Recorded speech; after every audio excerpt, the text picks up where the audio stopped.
Hey, ZACI family. Bentley wants to say hi to you too. So it's Thursday, and today's the first day that we decided, and you know, Paula has most of this weight on her, so decided to close the studio and just put a pause on our classes for now in the midst of this uncertain climate and change and just all the myriad of things going on. And I'm out here with my pup and enjoying this beautiful splendor that we get to live in. I mean, you can see the sky there, my backdrop. This is in most of our backyards, and I feel so lucky and blessed to live here. And missing class this morning, on the scale, right? It's a very low vibration, right? So I didn't get to teach yoga, and you didn't get to come to yoga at ZACI this morning. But what are we really missing? And do we have to miss? And I can tell you from the depths of our souls and who we are is we don't want you to miss a thing. And we are committed to coming at you in a different way and providing this peace and serenity and a haven for you, and a place that we can continue to connect and be a part of each other's lives. So I don't know for sure what this journey is going to bring and what it holds for you and I, but I really do hope that you'll join us on this virtual landscape where something has come into the world and disrupted our day-to-day and our thought process and how we do things. And I know I can speak for Paula and myself that we want to be so deliberative, is that even a word? Deliberate, and really put our desires down and offer you something that hopefully you get when you come to the studio, but perhaps this can be an opening and something a little different and something more, and a way to shift our focus. I say it a lot. It came from Tony Robbins, so those that come to my class hear me say it: where focus goes, energy flows. So I'd like to just invite you for a moment to pause and reflect. Where is your focus? What are you focusing on? And where do you want your energy to flow? And let's be purposeful and deliberate with that. In uncertainty and these kind of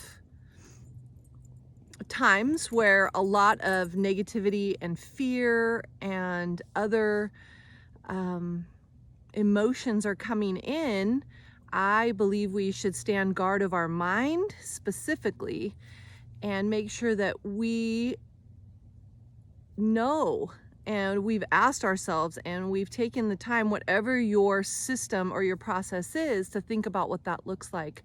So part of my process that I wanted to share with you tonight is listening to the experts and reading and getting outside in nature, taking my shoes off, putting my feet in the sand, watching my pup, who is in our way, but he obviously has not a care in the world and is just enjoying being outside, and he's such a comfort to me, and I can look at him and try to live a little bit more like in the moment as he does. But I was listening to a friend of mine, Linda Thompson. She is from Scotland, and they're over in Ireland right now in a mindset training, and one of her friends, who is an expert in mindfulness, shared this thought process about, we know there's primary things going on in our life, and then there's secondary things, and then tertiary and out.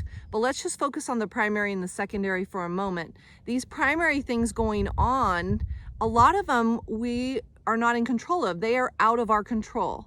There are things going on in the world that have nothing to do with you or I, as far as we didn't start it, we didn't cause it, and there's not a lot we can do about it. On this other layer, the secondary layer, is where we live most of the time, and we have control of the only one thing in our life that we do have control of, and that's ourselves.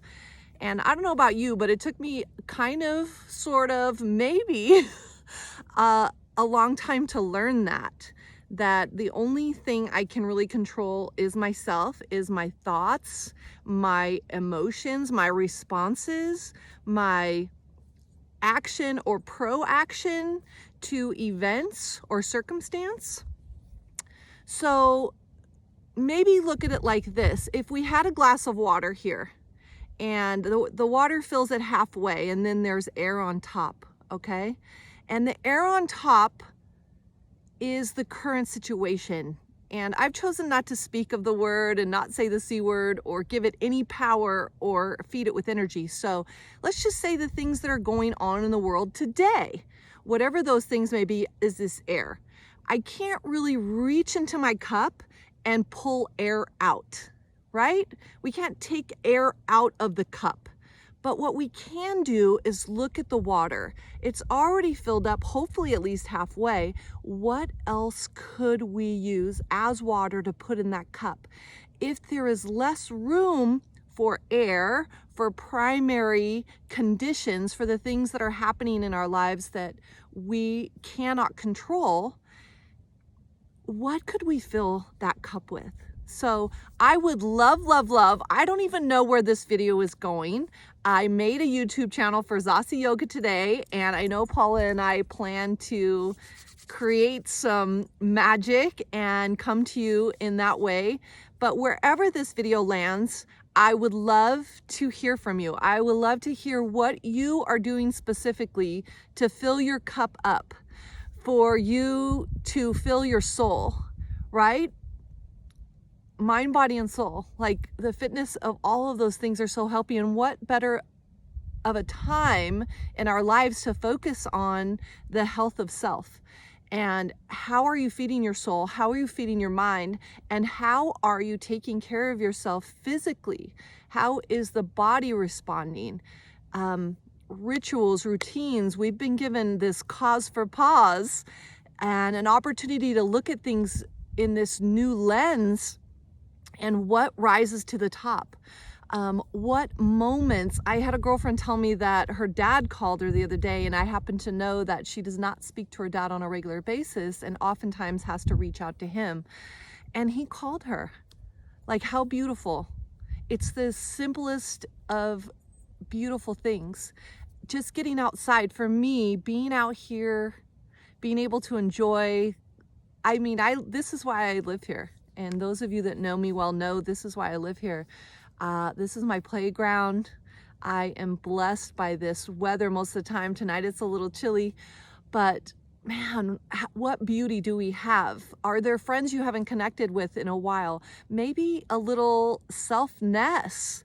Maybe draw yourself a bath and use those bath salts that somebody gave you for Christmas that you've just been saving for the right moment. Light some candles, read a book, or listen to a book, or just listen to some music that moves you.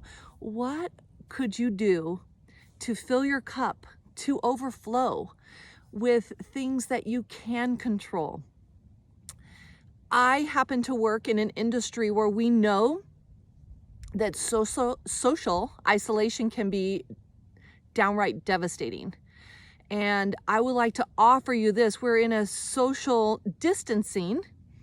Some people are quarantined. And if you know any of those people, I say send them a video or reach out.